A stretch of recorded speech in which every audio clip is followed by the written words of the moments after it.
Olá, pessoal! Vamos falar hoje um pouco sobre o início da criação, relacionar um pouco a Torá com a ciência. Primeira pergunta interessante: será que o universo sempre existiu? Ou teve um início? Quando foi esse início? Como foi esse início? Inicialmente, Aristóteles e outros filósofos, que eram os principais estudiosos, os grandes cientistas da época, eles falavam que o universo sempre existiu. Baseados na observação dos astros, sempre a mesma coisa, sempre o mesmo ciclo, tudo muito igual, não tem nenhuma prova que existiu um início. De acordo com a opinião dos grandes estudiosos da época, o universo sempre existiu. O Rambam, o famoso Maimônides, ele fala que o estudo dos filósofos seria como estudar embriologia a partir de um ser humano adulto. Uma história bem interessante, vale lembrar que o Rambam, o Maimônides, ele também era um grande filósofo, médico, rabino, uma pessoa extremamente inteligente. E ele fala, vamos imaginar, talvez uma criança que foi abandonada pequena numa ilha deserta. E ela começa a crescer e crescer e crescer. E de repente ela para perguntar como é que eu comecei a existir. Será que ela vai imaginar que simplesmente foram os pais que tiveram uma relação sexual e que que ela ficou durante 9 meses dentro da barriga da mãe? Ela nunca vai imaginar uma coisa dessas. O máximo que ela poderia começar a pensar é que ela começou a crescer e veio de um nada, ou de onde surgiu, ela não teria noção do que aconteceu. O Rambam e o Maimônides fala, não tem como, a partir de um mundo pronto, a gente começar a entender exatamente como foi o início. E ele fala uma coisa muito interessante. Existiu sim um início, a criação de Deus. E um dia os filósofos vão chegar nessa verdade. E realmente não demorou tanto tempo. No ano de 1930 veio Hubble e descobriu a expansão do universo. E, consequentemente, chegaram à teoria do Big Bang, encontraram, inclusive, uma prova para isso, uma radiação primordial, que seria os resquícios do Big Bang até os dias de hoje. Se o universo está em expansão, se a gente voltar para trás no tempo, com certeza teve um início. Ele faz parte do nosso Tanakh, da nossa Torá escrita. Está escrito que Deus ele estende os céus como uma cortina. O estender os céus seria essa expansão do universo. Na prática, a ciência acabou chegando sim na conclusão que sim existiu um início igual à religião. E nesse momento a gente teria que entender agora como foi esse início, de acordo com a ciência, e como foi esse início também de acordo com a Torá. O Big Bang é uma radiação eletromagnética, energia, e de acordo com a teoria de Einstein, a energia pode se transformar em matéria. Ou seja, teve uma grande explosão, uma grande energia que acabou se transformando em matéria, dando origem a todo o universo, todos os astros e tudo o que a gente conhece hoje. Mas a gente tem algumas perguntas. Quem criou essa energia? O que explodiu? Por que explodiu? De onde surgiu isso? Mesmo com todas as teorias da ciência, a gente ainda vai chegar numa pergunta. Uma pergunta que não vai ter resposta. Uma pergunta que a gente só conseguiria responder se a gente disser que foi Deus. E agora vamos para o que a Torá fala sobre isso. A luz da criação. No primeiro dia da criação, Deus criou a luz. Vayomer Elokim Mehior, e Deus disse que haja a luz. Porém, somente no quarto dia ele criou o sol. Sendo assim, que luz foi criada no primeiro dia? Essa é uma grande pergunta com diversas e diversas respostas. Mas a gente vê que tem alguma coisa que não bate. A princípio, a luz do primeiro dia não era a luz do sol. O Zohar, a Kabbalah, entrando agora um pouco na Torá oral, o Zohar foi escrito há cerca de 2000 anos atrás, entregue a Moshe no Monte Sinai, há cerca de 3400 anos atrás. Ele fala o seguinte: quando Hashem quis criar o mundo, ele criou uma grande luz oculta. E através dela foram criados todos os mundos espirituais e todo o mundo material.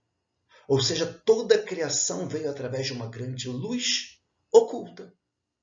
Que luz é essa? Será que essa luz não seria o famoso Big Bang?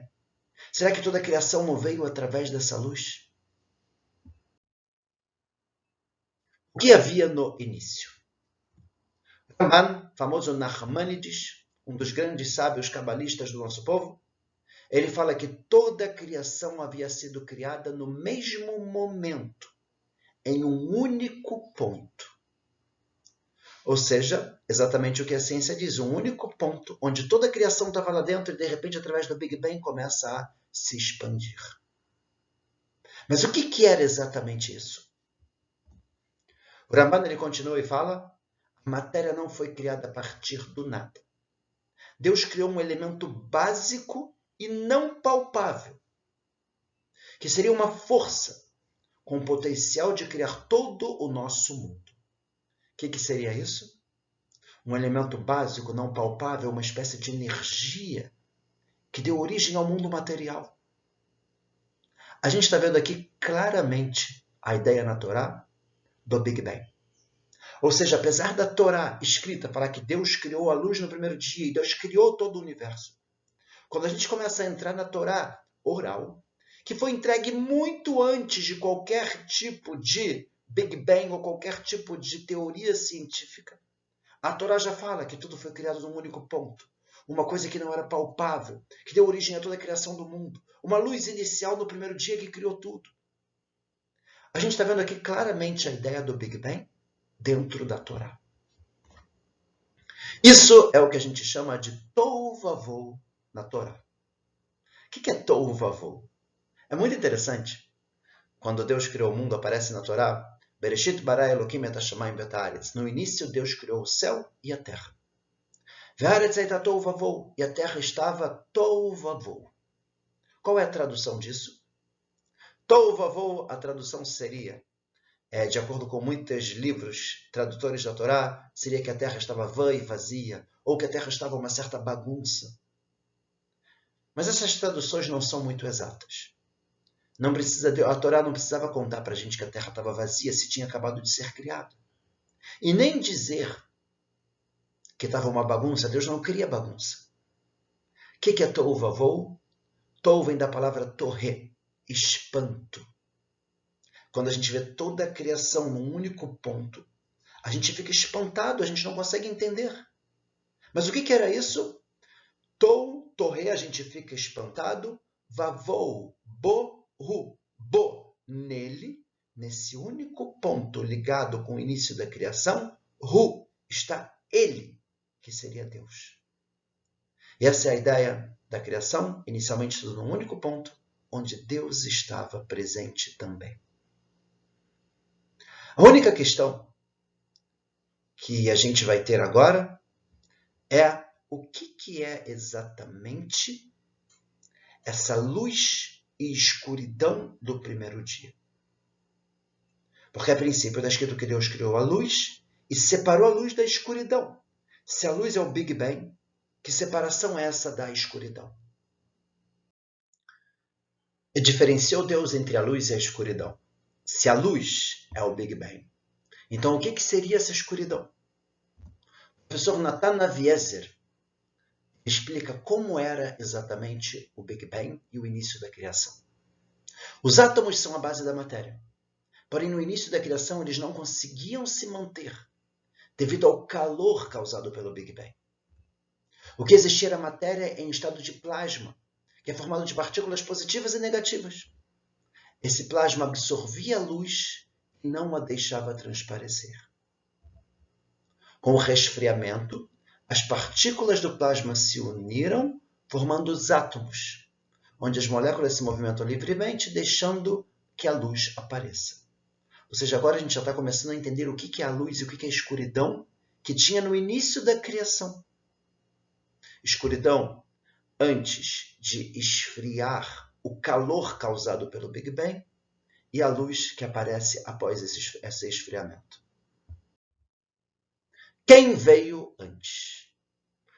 Essa é a pergunta que a gente deve fazer bastante quando a gente começar a estudar a Torá junto com a ciência. A gente vê que Hubble, quando ele fala da expansão do universo e o início do mundo, foi no ano 1930. O Ramban, que ele já fala dessa ideia do Big Bang e tudo era um único ponto de energia que deu origem a toda a criação. Ele viveu entre o ano 1197 e o ano 1270, muito antes de Hubble. Quando o Zohar, que fala sobre uma luz que deu origem a toda a criação, foi cerca de 1900 anos atrás. E a Torá como um todo foi entregue há mais de 2333 anos atrás. Ou seja, a gente vê que em relação ao início da criação, em relação ao Big Bang, a Torá já falava sobre isso muito, mas muito antes da ciência. E a gente vai começar a ver que isso se aplica a muitas outras descobertas da ciência, que muitas vezes quando a gente abre a Torá, estuda a Torá de uma forma profunda, vê o que está na nossa Torá oral, vê o que está no Zohar, na Kabbalah, a gente começa a ver coisas impressionantes e a gente começa a descobrir que realmente não existe uma contradição entre a Torá e a ciência.